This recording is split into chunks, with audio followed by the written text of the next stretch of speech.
आज तीज है। एक प्यारा सा भजन है शिव जी का, सुनाने का प्रयास करती हूँ, सुनिएगा और अच्छा लगे तो लाइक कीजिएगा।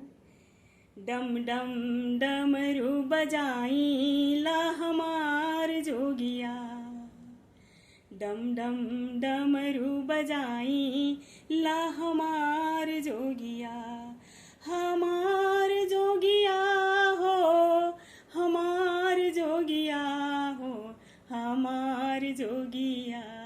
धारे गंगा के बहाई ला हमार जोगिया, निस दिन खाए भोला भांग रहे पार्वती के संग, निस दिन खाए भोला भांग रहे पार्वती के संग, रहे पार्वती के संग।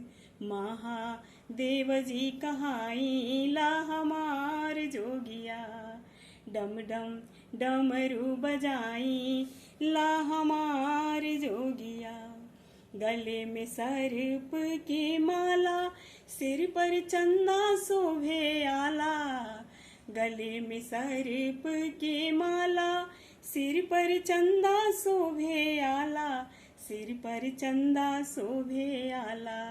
छाला बाघ के बिछाई ला हमार जोगिया, महादेव जी कहाई ला हमार जोगिया।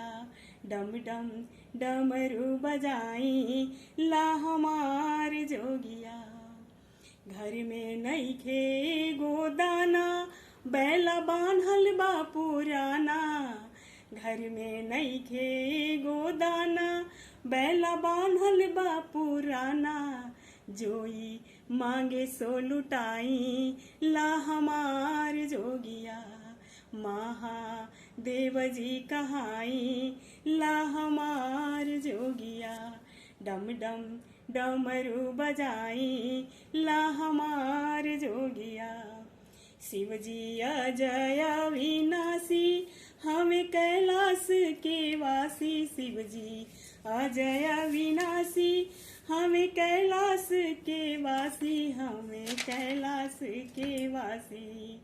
घर घर अलख जगाई ला हमार जोगिया, महादेव जी कहाई ला हमार जोगिया।